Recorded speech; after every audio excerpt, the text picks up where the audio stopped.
Anime Disrobed here, and we are taking a look at the episode 3 of The Legendary Hero is Dead. As we've been seeing, Tuca is slowly falling apart, but now he can't bring back the flesh for his arms, as Dog take parts of his body off and his eyes are falling out. Well, they were already falling out. Thankfully, he still has enough sight to see his goddess's Yuna's thighs. Too bad his goddess couldn't save him from being bones. Instead, she buries him as he tried to peep on her. To be fair, he had a decent idea. Well, enough games, up to the capital to get some money. Tuca can't do anything about being bones since he has no mana to regenerate his flesh. So the next best idea is to have a fake face. You mean to tell me he walked in like this and no one noticed? Plastic surgery has truly gone too far. As we see, it's just a hero's sword taking shape and he put some dye on it. Unfortunately for him, the old hero didn't care about money, so his request for money did not work out. Instead, he gets threatened, so he agrees to marry someone that the old hero declined. What a return of events. He gets to marry a princess. As you know, she's going to be beautiful, despite him thinking she might be a gorilla. As we introduce the princess, we see it's the same person at the end of the last episode who's going to be attacked. Well, now we know the plot going forward.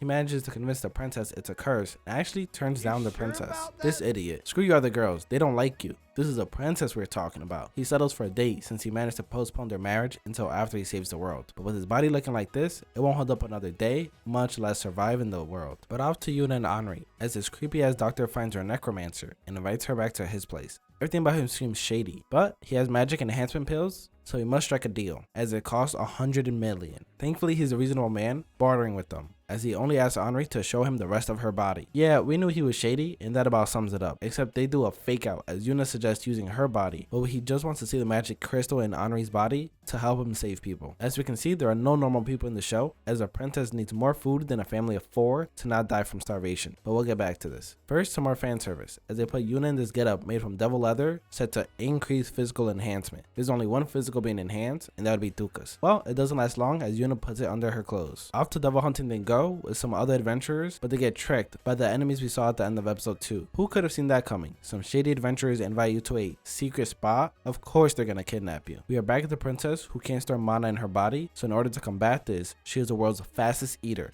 and also the fastest digester, as she goes from this to this after eating and then back to this after only 1 hour. She would put everybody's metabolism to shame. As we see, Tuca has no shame as he goes straight for her thighs since they are extra luscious after eating. He is Mr. Consistency with wanting to put stockings on thighs. Tuca is given a moment alone, so he goes to meet up with Yuna and Anri, but they obviously aren't anywhere to be found. So he goes to the last place they were, and that's the doctor's office. As we see, he has been taking care of the princess since she contracted her illness. If this show makes it so that it wasn't the doctor that made her have this disease, I'll be shocked. But after 3 episodes, I feel fairly confident this shady doctor is a culprit.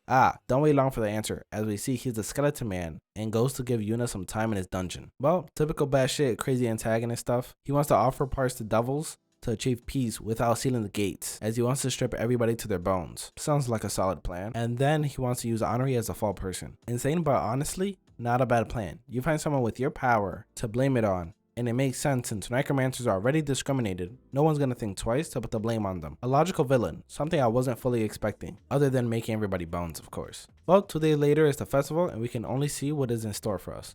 So the show continues to be so bad, it's actually got some decent parts. From the wacky characters, such as the doctor and the fake out they did there, to the princess who seems normal at first, but is obviously going through some illness and has a bizarre marriage pact. Embedding magic crystals into clothing to allow for magical use in all situations is a pretty novel idea. Although how did our doctor friend not find it is beyond me. I hope you enjoyed the episode and video. Check out one of my other videos on a plethora of anime coming out this season, and I hope to see you soon. This is Anime Disrobed, and episode 3 of The Legendary Hero is Dead. The Legendary Hero is the skeleton has officially been disrobed.